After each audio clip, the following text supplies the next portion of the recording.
People who have gone out for a pack of cigarettes and never went back to your family. What happened after you left? Serious. When I was 5, my dad came home from work, and my mom informed him out, completely of the blue, that she wanted an immediate divorce. I found out many years later she'd had an affair and was pregnant. He moved out of the house. They had 3 little kids together. I was the oldest, and she married her second husband twice. They weren't divorced the first time. He was paying child support as he was supposed to, but she was calling him at work and sending him letters at home. His sister kept them, asking for more, and he began to get complaints about it from his bosses. He asked his mother what he should do. She advised him to tell her he was giving her all he could, and all he was ordered to, and that he was going to lose his job if she kept it up, and that if she didn't stop, he'd leave the state, and she'd never hear from him again. She thought that would make her wise up and leave him alone. So, he did. But she continued. So, he asked his mother for advice again. Her advice was to follow through. And so, he did. He packed his clothes into his car and headed for Canada. He got as far as 2 states north from where he began, liked a little town he came across, and got a job there. I never forgot him. I was the only one of the 3 of us kids that had any memories of him. But when I was 16 and moved away from my extremely abusive home, in every way, I called my aunt, whose name I knew, who happened to live in the town I was also then living in, and told her I wanted to meet him. Coincidentally, he happened to be visiting her. I met him, my aunt, my grandfather, and my grandmother while he was there. It turned out to be the only time I would ever meet my grandfather. He died 2 years later, but I will never, ever forget it. He wrapped me up in a big, strong bear hug, told me how beautiful I was, how much he loved me, and how much he'd always loved me, and how very, very happy he was to see me again after all these years. I cried then, and I'm crying again now, writing it down. I can still feel the love and caring in his arms. I wasn't ready to get to know my dad at 16 though. I realize now that I just wanted to see him.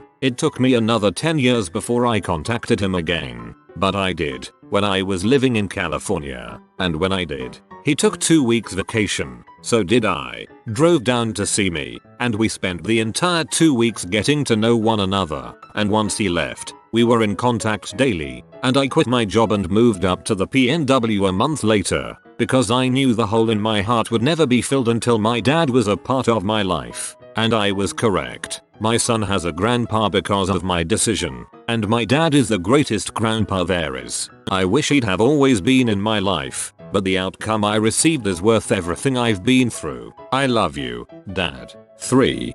What a beautiful story. I am sorry for you that it started out so rough. Thank you for sharing this.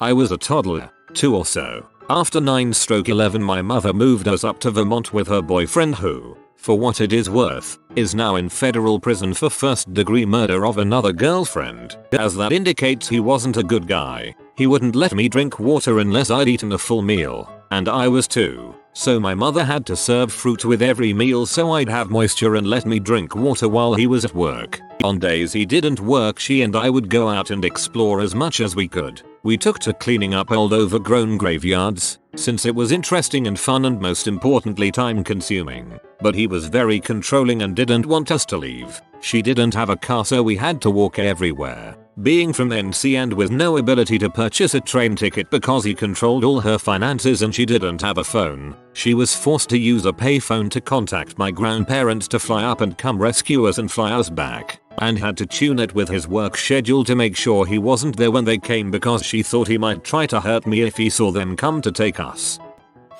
Didn't leave my wife and kids as I don't have any, but I did walk out on my mother and siblings without any notice. Dad was not in the picture. After, best decision of my life. My mother refuses treatment for her very serious mental illness or illnesses and was incredibly abusive physically as well and neglectful while I was growing up. I saw the effect it had: burn out older siblings with no motive or drive and instead embrace the crazy just to feel sane in the toxic family home we lived in. I was homeless for about a year and a half, living out of a duffel and bumming food from friends. I feel like my life hasn't even started until I left it behind. I feel like it held me back for 17 years and I now am finally being able to find out who I am. Mom never came looking for me. I reconnected with my estranged father, whom I learned was in the military from the moment he was 18 until he was HD at 43. He has severe PTSD from his 3 tours in Iraq and Afghanistan. He's now getting his master's in outdoors leadership, which I believe is a perfect way to use his massive skill set. I don't see him much if ever, but at least I know some blood is still thicker than water. I didn't go out for cigarettes, but I pulled a similar stunt. My mom is abusive and I had no spine, so I told her I was going to move in with my dad for the summer. I said I would be back before the end of August. After I moved in with my dad, I got my stated my mom didn't want me to have any kind of it, and I finally got my driver's permit a few weeks later. I felt bad for lying at the time, but now I'll know if I didn't lie to her I would have never gotten out of there. I would be stuck living on a crappy little hobby farm with a woman who did everything in her power to tear me down and hurt me. I'm proud of you. I did something similar, but I just moved across the country and didn't tell anyone where I'm going or my new address. It still hurts, but I don't regret my decision. I hope you don't either. Ultimately, it helps when I hear someone is proud of me and what I did. So, I thought I'd pass it on to you as well. I was 10 years old when my mom and dad split up. We had been expecting it, but I didn't know that my mom had packed up suitcases for herself, my sister, and I. One day we went to school like everything was normal, and went to my mom's parents after school. It wasn't unusual for us to have dinner there, but then mom sat us down and told us we'd be staying there for a while. Ended up being 6 years before we got our own place. I never got to go back to my bedroom again. My dad got remarried and his wife's daughter moved in and repainted my room. When I had to visit them, I slept on the couch while she slept in my room. When I was 16, I moved out without telling my stepdad, but my mom was in on it, and I just moved in with my grandparents. I left on a Friday, got all my stuff in just 2 trips. I was told he didn't even notice I was gone the first weekend. He was pretty mad once he figured it out, but it was all mostly a non-event. Everything turned out okay for me. It will have been 21 years this September. Good for you for doing what was best for you. I moved into my grandma's when I was 16, but not over one weekend. I just slowly started spending more time over there, moving my things when I could, until I actually lived there. No one really realized I moved out until I took the cat. For your information, the cat was not happy about this new arrangement. When I was 18, I moved out from my abusive father. I was commuting to college at the time and I had morning classes, so the night before I packed my car with as much of my stuff as I could and set off. One of my professors that I regularly talked to after class noticed that my car was full of clothes and asked if everything was okay. Over lunch I explained my situation, and he offered to take me in. I had already made arrangements to live with my mother. After my classes for the day were over, I went home for the first time since I was a child to live with my mother. I slept on the couch for months before getting my own bed, and we didn't always have the money to eat, but we made it work. I have seen my father one time since then because he swore to me that he had changed. That night he proceeded to get wasted and tried to put his hands on me. I haven't seen him since, and I have no regrets. My ex-husband was extremely physically and emotionally abusive, as well as an alcoholic addict. He obsessively controlled the money and every second of my daily routine. An unplanned 5-minute delay to get gas on the way home would result in a dressing down, if I was lucky, a beating if I wasn't. We had 3 daughters, and on the few occasions I threatened to leave, he'd tell me to go ahead and leave, but I couldn't take our daughters with me. At one of our couple friends' wedding reception, he got drunk as per usual and lost his mind over something insignificant, dragged me around in the street by my hair, and pulled a gun on me in front of the wedding party. One of his friends, who was a real pose, took me aside while the groom's mom was driving my ex home and told me, "You don't have to live like this." It was like a light went on in my mind. This guy says I don't have to live like this? It took me a couple of weeks to put a plan in place, but one morning after my ex left for work, my dad helped me pack everything that would fit in a U-Haul, and I'd like to say I never saw him again after that day, but I was pretty lucky he decided to leave me alone after an initial period of stalking and about in jail for violating an order of protection. Fast forward 15 years, and I finished undergrad, law school, and postdoc. I'm remarried with 2 more amazing kids, and life is pretty much goals.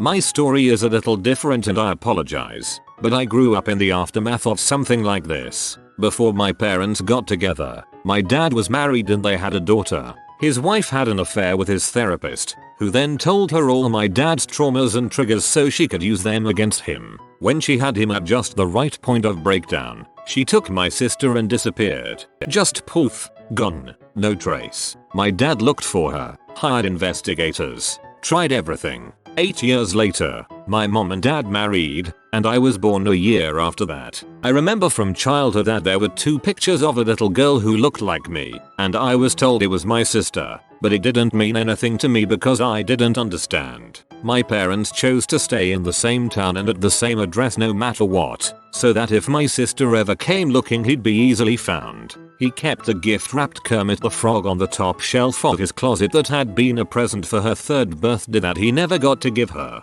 One morning when I was 8 he got a phone call. He said hello, paused, identified himself by his full name, then went pale. I remember him saying, "If this is a joke, it isn't funny." It wasn't a joke, though. It was my sister. She was about to graduate high school and had recently learned that her horrible stepfather, the goddamn therapist, was not her biological father and so had wanted to meet a real family. We've been very close ever since. She knows now that dad never stopped looking for her, and everything she was told was a lie. Dad was finally able to give her the Kermit stuffed animal and she has it displayed in her house. It's had a huge impact on all of us. For a long time my dad was terrified that my sister was going to disappear again, or hate him, and to an extent still worries about it. My sister had been psychologically and sexually abused by the therapist's stepfather and had a hard time trusting for a while. I did pretty well until my ex-husband and I split up. He knew the story, so one of his tactics was to take our son on 2 separate occasions and disappear with him.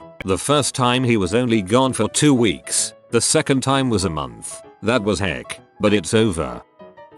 I was 14 and literally went out for a pack of smokes. I was visiting my estranged dad and his newest family in another state. I was meant to live there as my mom pawned me that way since she was a pill-popping alcoholic at the time. I didn't know that and he hadn't been in my life for years. When I got there, I was really excited to visit and hang out, but he immediately tried to dictate me without any remorse for being gone or getting to know me again. I wasn't having any of that, so he slapped me across the face. They passed out and I headed out for smokes. I had quit prior to, but decided to start up again 3 miles later in Hickville. I got my smokes. I ended up hitchhiking back and they were just waking from a nap. I told him I didn't want to stay so he later dropped me off at the nearest Greyhound without any words. Fast forward to 20 years later, he had a massive stroke and was just diagnosed with dementia so he couldn't talk much. He could say yeah and a few things. I hadn't spoken to him this entire time, so I drove and flew for 36 hours to spend 12 hours with him.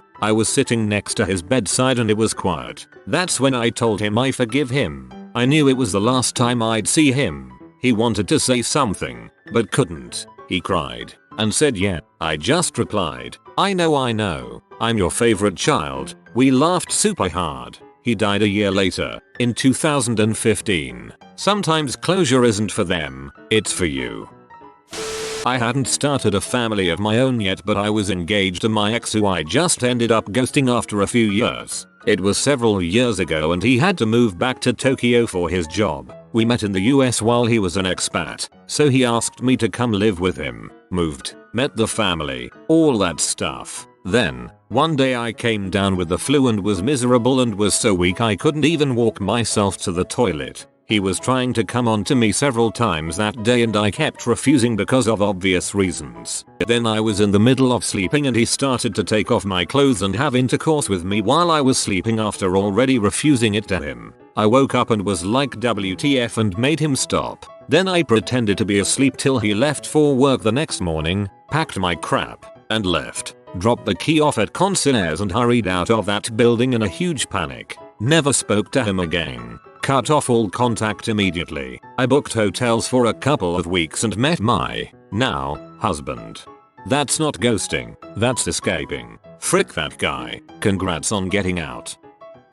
I moved out when I was 15. I was living with my mom, sister, And older brother. It was my older brother's house. His house was unlivable. The water was orange. There were fleas and ticks everywhere. And, because of his 11 cats that kept reproducing because they were never spayed neutered, there were piles of cat poop against the walls. On top of that, my mom was a textbook narcissist. Always going out and partying. Passing out drunk. Smoking pot and snorting coke. The works. She went to Myrtle Beach for a week. I mentioned it to my best friend, who invited me to stay at her place until my mom came back. Halfway through the week, her mom invited me to live with them. I said yes and stayed there until I left for the Navy 2.5 years later. I still talk to my parents sometimes, but it's in a strange relationship at best. I'm almost 23 and happily married, which I didn't even tell my family about until a year after, so I suppose it all worked out in the end. Mine was I'm going to the gas station. I'm in an interfaith and interracial relationship, and my family never ever accepted it. It escalated to physical violence and I needed to make an exit. I let my mom know I wanted to marry him. She told me I could stay and be less than the dirt under her shoe or I could go. I left. It's been 3 years. I went back once to get my clothes, but haven't been back. It's been super trying. They still have some contact with me, but refuse to accept my one and only boundary. Show me that you can even freaking acknowledge my fiancé, and then we can start rebuilding. Ultimately, I had to walk away from a place where I was being punished for not doing my duty as a daughter, which is putting my happiness second to the respect of the family name. This was the first time in my life I ever truly wanted something just for me, and they couldn't handle it. So now, they're stuck in a place where I'm the bad guy, and I'll always be the bad guy, because to them I should be falling over myself to get my moms to forgive me and I just don't. It's really opened my eyes to how toxic my family actually is, and how conservatively I was being raised. My biggest sadness is that my brothers, who I love very dearly, cannot fathom going against my mom. But I'm a better and healthier person now, and I would never go back, even if you told me I would love a normal life with all of my family talking to me. You made the right decision. Props. I only know one story about this kind of thing, and it was my dad's best childhood friend. He was I don't know if you still call it that after that long, recovering drug addict. He was addicted to coke when he was in his teens to early 20s, 30ish years ago, and back then lost a lot of money due to gambling and He got into a relationship with a woman back then who was supporting his bad habits and exploiting him for money, but he turned his back around, left her, gave up his addiction, moved away for some time, found a wife, got a family, but the drugs and debt left a scar and he became depressed, which I didn't know until after he died. As long as I've known him, he was always a happy person. He and my dad have known each other since high school. My dad supported him in his worst times and vice versa. Apparently he sought counseling the last year and got better for a time, but went into a strong depression a few weeks before the incident. My dad told me that the drugs left a big dent in him and he heard voice telling him to do bad stuff for quite some time.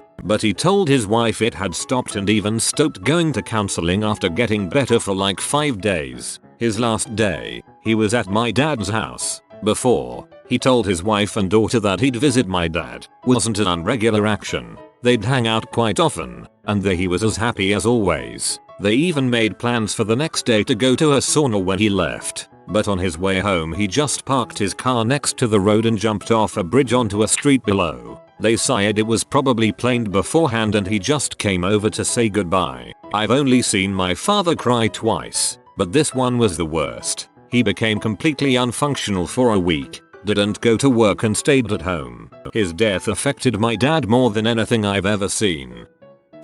I haven't seen my son since his 2nd birthday. His mom, my ex, left me for a younger guy that she met at work. That's pretty common I guess, but in the process she tried to destroy my reputation by telling anyone who would listen that I was abusive. I guess she realized that cheating makes you the bad guy but a battered wife who cheats is fine. Everyone bought it, including my own family. The only person who remained on my side was my mother-in-law, who had lived with us for several years at that point, and was still living with us at the time, and knew firsthand that it was BS. I had a lot of time to reflect on our situation, and I decided it would be best to go out for cigarettes because She used to bring our son when she went to fool around with this guy, so he was already a father figure of sorts. I had no doubt she would tell the same abuse story to our son when he grew old enough to ask. He was too young to remember me. Everyone believed me to be some kind of abusive monster anyway. And so once the divorce was finalized,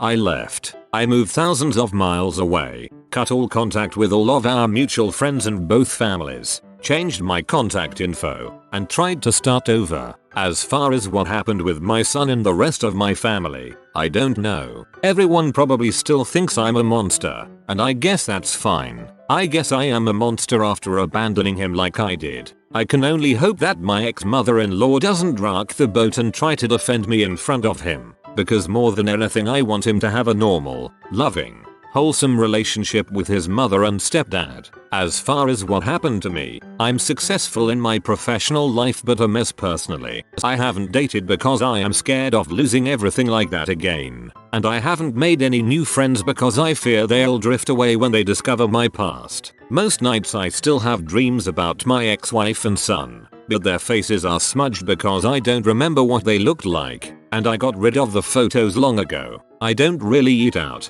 or travel, or have any ambitions anymore. I guess the most succinct way to put it is that I've become a hermit that is just waiting to die.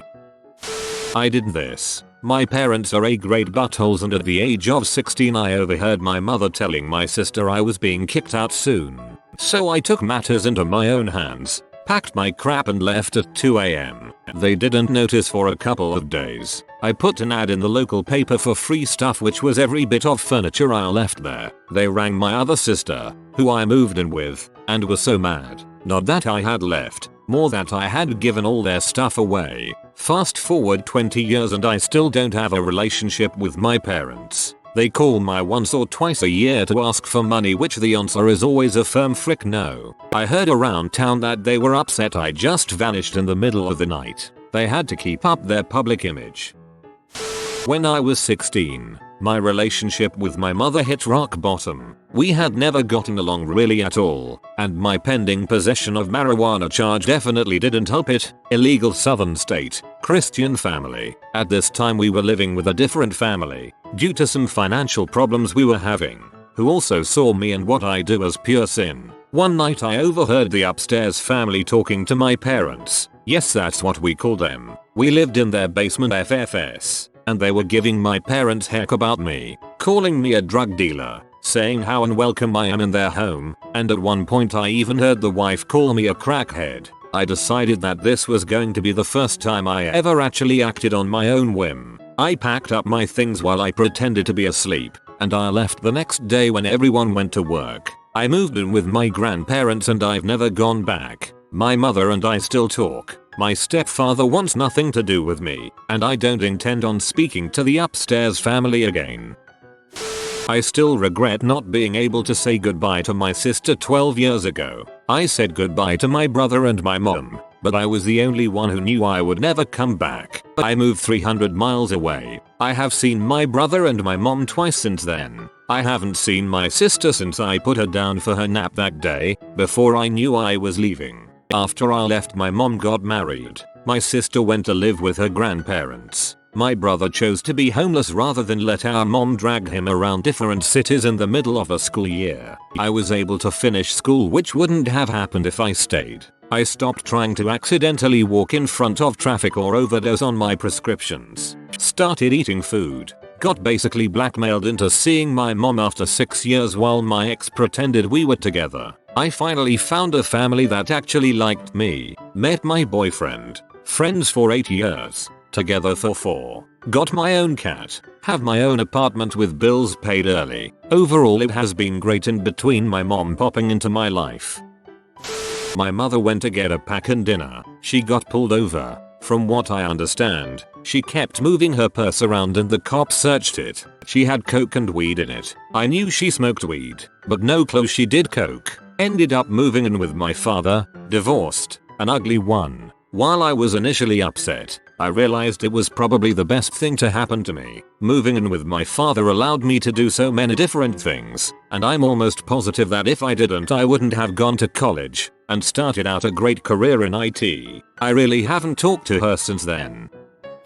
I did, and most days I don't regret it. My parents divorced when I was young, and I never really had any contact with my father. My mother was emotionally abusive growing up, and never failed to say I was overweight or a failure. My stepfather was always super strict, and we simply never got along. The summer after I graduated from high school, my stepfather lost his job. This caused my mother to go into a downward spiral, causing her to starve herself and constantly scream at the people around here. My stepdad always came up with reasons to not be home, and they almost divorced over it. My mother took $800 from my own paychecks to help pay the bills without my permission. After she did that, I finally had enough. The day I got a new job where I knew I could afford to live on my own, I got the heck out within a couple days. I moved all of my own stuff out their house and never looked back. It had probably drove my mother off the edge, but I don't regret doing it at all. Fast forward to now, they ended up moving to a new state and I don't talk to any of them. The whole situation has caused my brothers and sister to not want to talk to me, but I understand. I still struggle terribly, having anxiety attacks and spouts of depression often. It's hard not having any family to talk to when things get rough, but I would never have it any other way.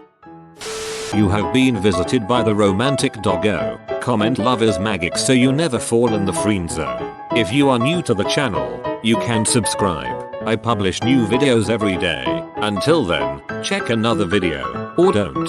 Either way, have a great day you magnificent people.